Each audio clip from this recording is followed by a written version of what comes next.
Record. Okay, so describe the physiology of nociceptive pain. All right. Oh, God. All right, so that is chapter 44. I remember Zelda and I studied the crap out of this. Mm-hmm. So there's the transduction, transmission, perception, and modulation is the pathophysiology of the pain. So transduction is when the stimuli is sent. So you feel the stimuli on a nociceptor, and it is sent up to a sensory peripheral pain nerve fiber. That's the nociceptor. And then once the pain threshold has been met, it's transmitted from the periphery to the spinal cord via afferent fibers to the dorsal root ganglia.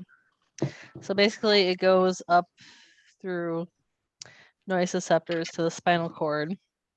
And then what I did know, I don't know if this is relevant or not, but I did know that the myelinated fibers are sharp pain and unmyelinated A fibers are dull, achy pain.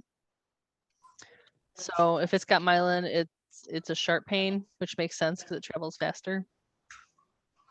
And then perception is, oh, you felt the pain now. How bad is the pain?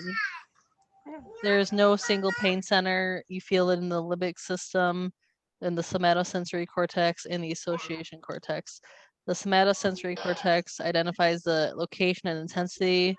The association cortex determines how you feel about it. So somato tells you where, association tells you what you feel about it. Then modulation is when your neurons activate endogenous descending inhibitory mediators such as endorphins, serotonin, norepinephrine, and gamma aminobutyric acid, GABA, to help produce an analgesic effect. So modulation helps make the pain go away. So transduction is you feel the pain. Transmission is the pain goes up your spinal cord. Perception is spinal cord sends it to the brain and you feel it, and it's put into categories of how bad is the pain and where is the pain. And then modulation is to make the pain better. So and then transduction produces the pain producing stimuli. Transmission sends them from wherever it started to the spinal cord, and up to the brain. I don't know if it reaches. Yeah, it goes up to the brain. Okay, and then perception is the person's like pain, how they perceive it. Yes. And then modulation is what causes the person to react to the pain. The modulation is the body reacting to the pain and making it feel better. So that's when that is when inhibitory mediators activate. So like endorphins, serotonin, norepinephrine, GABA activates to make the pain go away or not be as bad. Yes. I'm sorry, can you say perception one more time when you're done? Yeah, so perception is where you feel it in your brain now, and the brain has two sections, the somatosensory cortex, which tells you where the pain is, and the association cortex tells you how bad is the pain, like how do you feel. Okay. So one of the things that I read in the book about the modulation is the protective reflex that can cause the patient to withdraw from these withdraw from the source of pain. Yes. So it makes you feel better, and it also makes you get away from the pain. Yeah. But the protective reflex is not necessarily felt up to the brain. It just goes on the spinal cord to impulses. So can we talk about what nociception is first? Nociception is an observable activity in the nervous system that allows people to detect pain. Mm-hmm. So I just wanted to break that down before breaking it down further. Okay. Can you say that one more time? Yeah. Nociception is an observable activity in the nervous system that allows people to detect pain. Mm-hmm. So while pain is subjective, the nociceptors can verify that yes, there is pain. Bless you. Thank you. So while pain is subjective, these will tell So you I that know there that- is pain. Yeah, so I know that it said the physiology, but if you don't know what nociceptive is, it makes more sense knowing what it is. Mm-hmm. than I don't know. the steps of it. I don't know if she wants to talk about the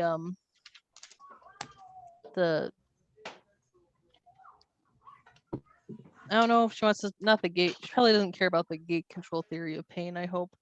I don't think so. It just says the physiology of it, which is just those 4 things. Mm-hmm. And I remember in lecture, she kind of danced over it and said not to put too much energy into it. Okay. All right. Then, so that was 19 and 20. Describe the various factors that influence your pain. Genetics, gender, age, developmental ability, past experiences. So that starts for, if you're in the book, it really starts on page 1136. So your age, fatigue, genes, neurological function, previous experience, spiritual factors as well, psychological status and well-being, coping style. So like, so if you felt it before, it might not be as bad for you, or it could be worse. A patient with no experience with a painful condition often is inhibited to cope. So they have trouble coping. But if they've had it before, they might be able to cope better, which helps with the pain because they already know what they're going through. Anxiety and fear can make it worse.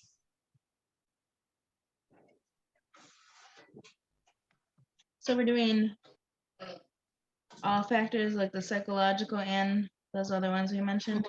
Well, it just says the various factors that influence pain. So it kind of covers psychological, it covers physiological and social. Okay. Then I mean age is a thing. So like young kids have trouble because they don't know how to express it. Older people have Can't adults have a lower? Is it older adults, or is it people with like diseases that have a lower stimuli? People with diseases tend to have a lower stimulus. Although it says some patients have difficulty interpreting their pain, especially if they have multiple diseases. Mm-hmm. But then you have the book also tells you that older people have their sensory reception issues, so they might not feel it. And a lot of them with the chronic pain have such a high tolerance that by the time that they're telling you or showing you, it would be enough to like put us in the floor. Right.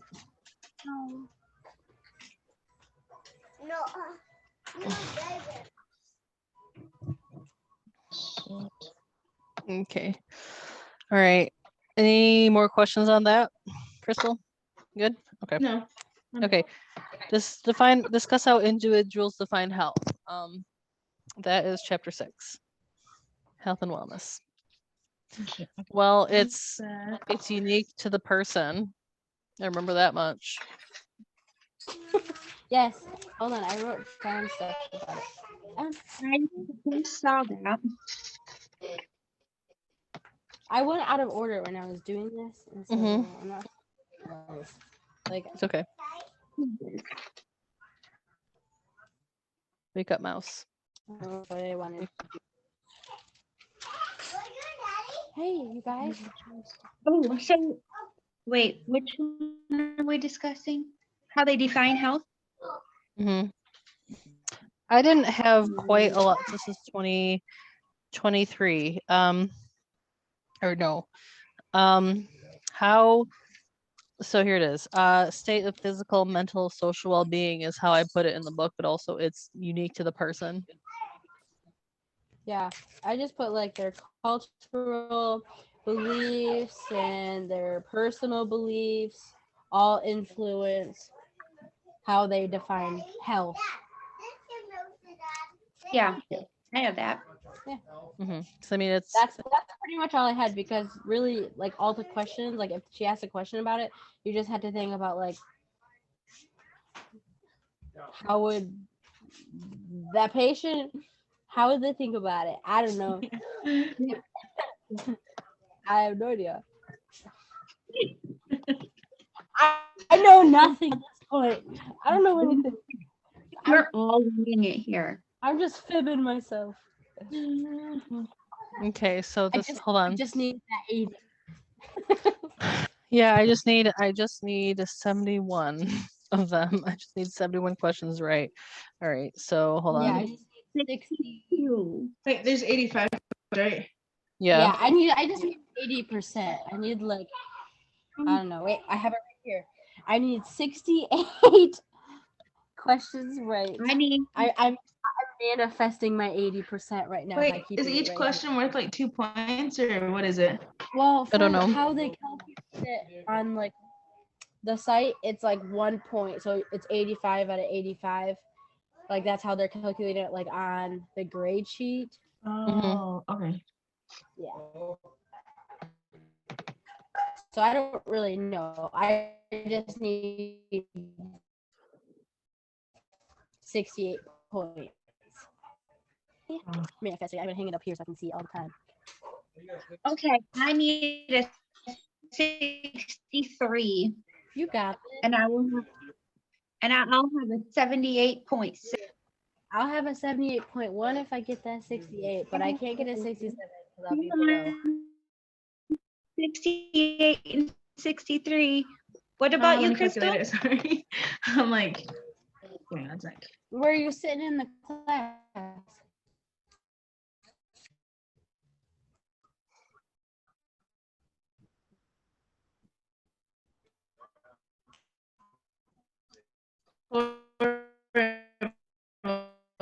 I have like a, A 79. A 77. I think like a 70, 75. Ooh, okay. That's doable. I don't know. I That- haven't got over 80. That's okay. You can get Alicia Cheesebro said that she got low 70s on every exam, and for the final, she scored an 85%, No, an 85%. holy crap. And she got low 70s the whole time. That's That's amazing. how it was That for just me. was- Like I was sitting at like 76, 76, and then boom, down to like 72 and another 72. And I'm just like, are you serious? Yeah, so Mhm. don't worry about it. You can do it. She just said that that 85 wasn't enough anyways to get her. Yeah, that's what I'm scared of. Cause like, But it was a good grade. That was a good grade. So I don't know. And her questions, like, I know. I don't know. Like, they're so hard for me. Like, I downloaded Cahoots and signed up for it. And then there's a Yeah. whole bunch of fundamentals of nursing questions you can do on there. One of the girls I met had questions that she did, and she's in the next semester, the next year or something. I think next semester, but anyways, so that's the other thing too, because I talked to her and she's like, the adaptive quizzing didn't help me at all. I did better with doing Cahoots and vocabulary. That's all I've been doing is the freaking adaptive quizzing. So yeah, it's not Well, maybe you do the helping. adaptive quizzing, but I mean, I like the Kahoots better because I feel like the questions are more focused on what we actually covered. Oh man. How do you And the- get Kahoot? You You just make it and then yeah, quiz yourself, or yeah. The website's a little weird. I can share my screen and walk you through it later. But I like it. It's and then I also found this is an older edition of the fundamentals of nursing on Quizlet, but it goes through each of the chapters. I was gonna say, I found a few Quizlet things that helped, and like on Quizlet, you know how you can do the matching thing? yeah. Mhm. That helped me a lot through all the AMPs. I killed it with those. So I don't know if you want to, and that's free.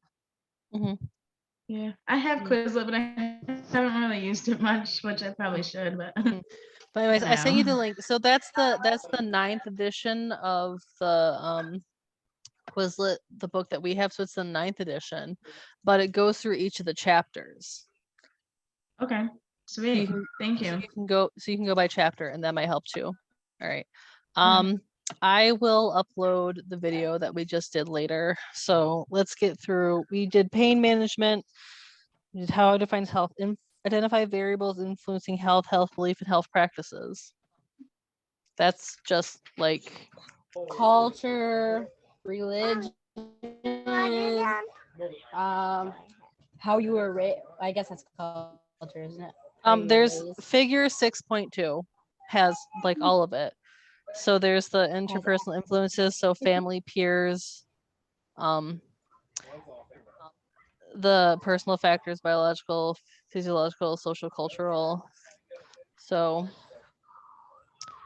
there's internal variables, so your development stage, your intellectual background, perception of function, what is physical function mean to you, emotional factors, so your stress, depression, or fear, spirituality, and then family role and practices, economic stability, education access, healthcare access, and quality. So I mean, it's just all those influence healthily, and then past experiences too. Like, do you have a good doctor? You have a bad doctor? You have a good gynecologist, a terrible gynecologist, good dentist, bad dentist. Influences like health beliefs. Do you just read all the internal variables? The external variables were like family roles, social determinants of So health, do you read and the then internal culture. variables? Yeah. Okay.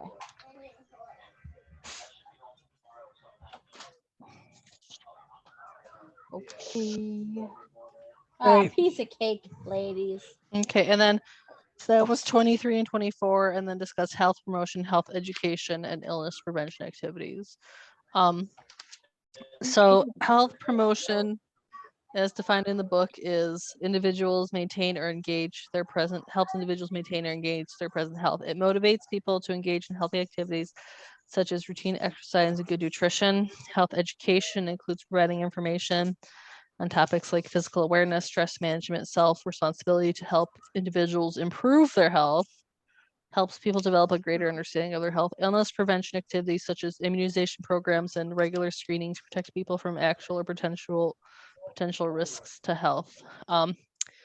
Health promotion activities. Provision of adequate housing, recreation, and working conditions, and then marriage counseling, sex education, and genetic screening are all examples also. Are those primary or secondary? 'Cause I think some of them are both. Those were all primary. There's no health promotion in this section of secondary health promotion, just primary. Okay, I got it. And then I keep mixing this one up with that other chapter that sounds like this one. The So table is secondary 6.1. Secondary prevention is they've got the disease. So now we're just trying to And you're keep it just from trying to- spreading. Yeah. So diagnosis and quick intervention, reduce severity to return to normal quality of life, screening, and early treatment. I've got screenings, I've got exams to prevent, cure disease, and prevent the spread. And then tertiary is you need retraining and re-education to return to the highest level possible. So like you've got the disease, it was bad. What is the best we can get you back to? And then helping people with disabilities find work and accommodations. So tertiary is it's permanent and irreversible. So this involves minimizing the effects of long-term disease or disability. So we cannot get you better. I we cannot have, cure you. I have physical therapy listed under tertiary, just because I came across that one in because restoration or rehabilitation. Yeah, for example, a patient with a spinal cord injury undergoes rehabilitation to learn how to use a wheelchair and perform ADLs.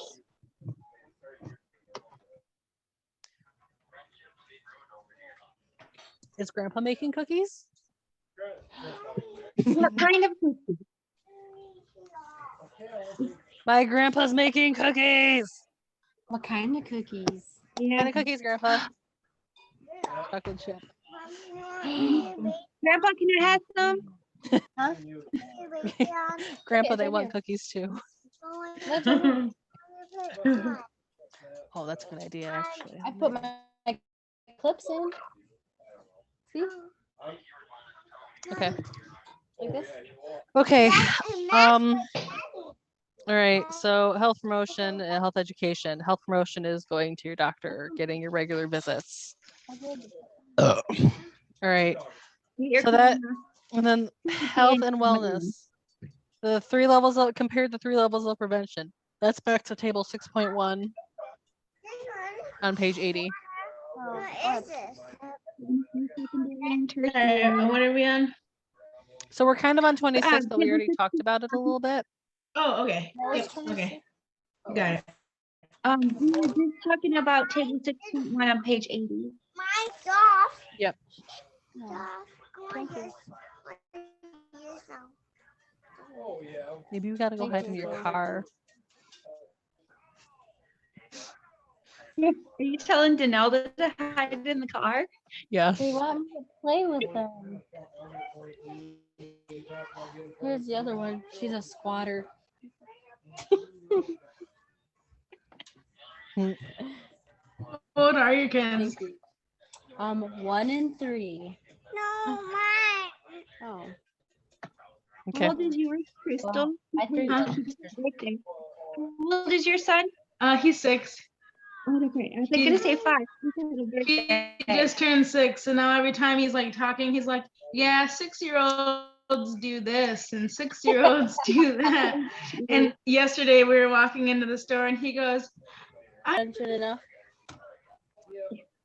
I feel like that's good. I think the biggest thing is just to remember table 6.1. Yep. Because that's got all the levels on it. Okay.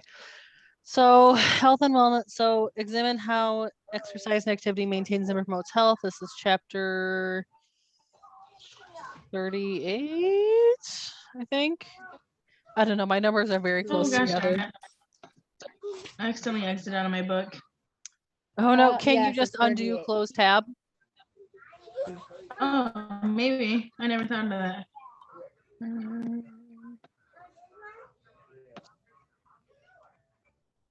Oh, here we go.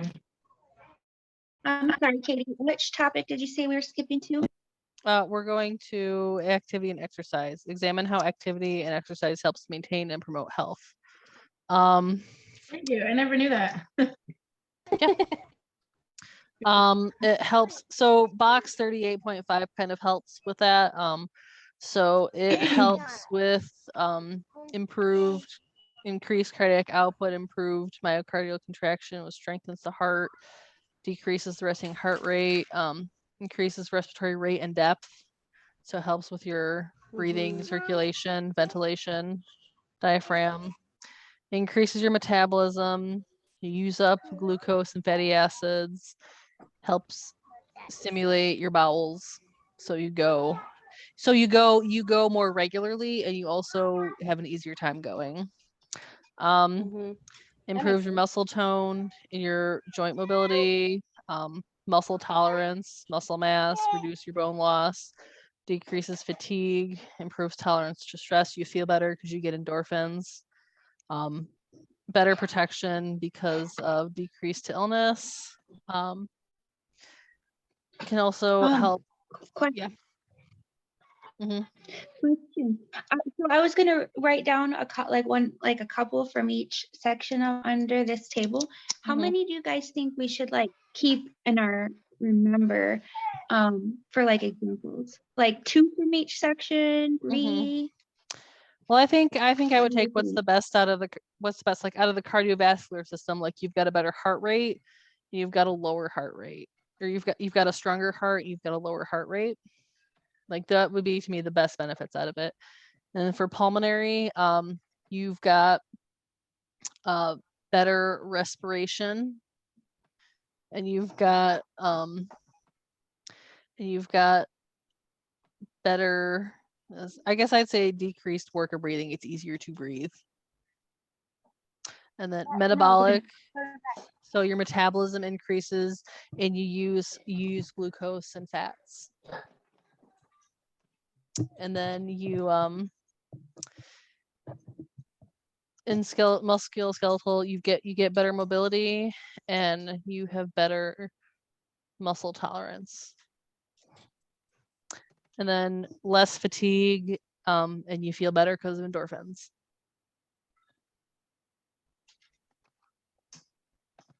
All right. Okay. Evaluate the achievement of patient outcomes following implementation of exercise therapies. I couldn't really find like an actual answer to this one, so I was just like, well, or is their range of motion better? Is their muscle tone better? Is their breathing better? Is their body fatigue better or worse? Like, did they improve? Do they feel better? Do they look better? I couldn't find anything. I'm like, well, it's like you'd ask the patient, and you do assessments like that. Are they pooping better? GI motility increase, yeah. Decrease pulse, decrease blood pressure.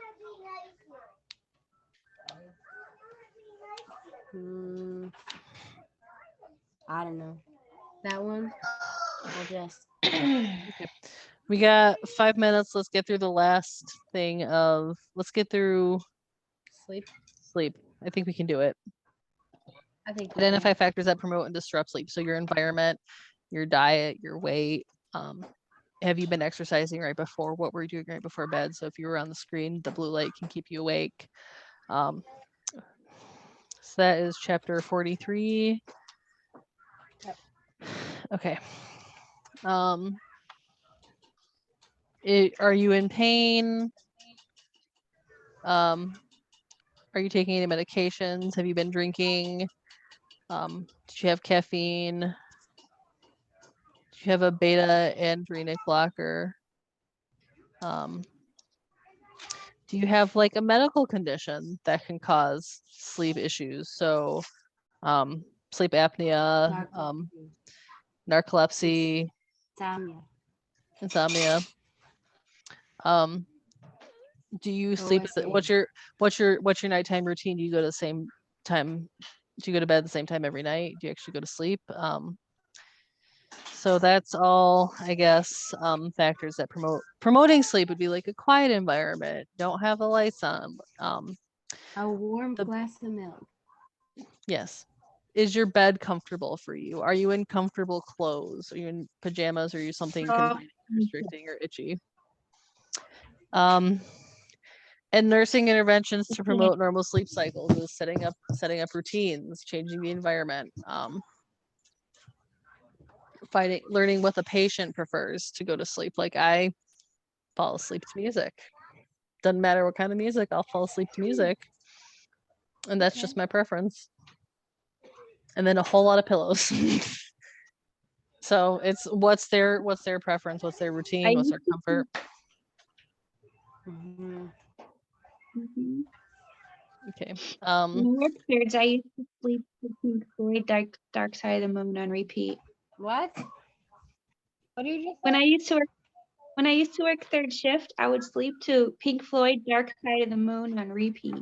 That's funny. I have a friend who listens to it's not white noise, it's dark noise or brown noise. I forget what it is. But it is like white noise, but it's a Is it- lot lower.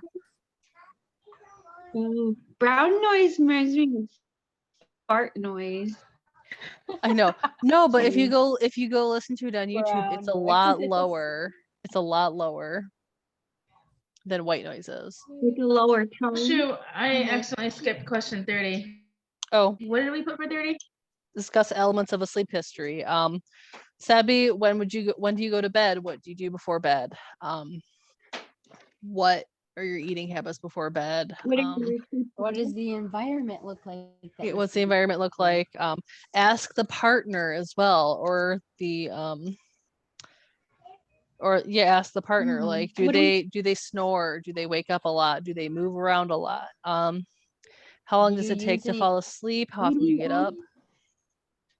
Do you use any- What time of day do you normally sleep? Like, do you sleep from like 3 a.m. to 10 a.m. or Mhm. what? 8 p.m. to 2 a.m. Right. Yeah. Do you use melatonin? What's your emotional and mental status? Poor. Broken. Yes. I don't know how that happened, but okay, got it. All right, so hold on. So then this is Ellen. 19 to 31. Okay. You Because guys, we got like a half page left, right? yeah, we've got 37 We can through finish them. I think we got 30 no, because We're I gonna have to go to bed. I have to work at 10. Mm. I have to leave at 10. So, but I mean half an hour we can get through, but I mean half a page we can get through. So we got 65 through so we've got no, so we've We got left off 32 through 53. 53, 30, 53, That's 54. 20. We can do it. Tomorrow morning we'll get that, or yeah, tomorrow afternoon, morning-ish, we'll get it done.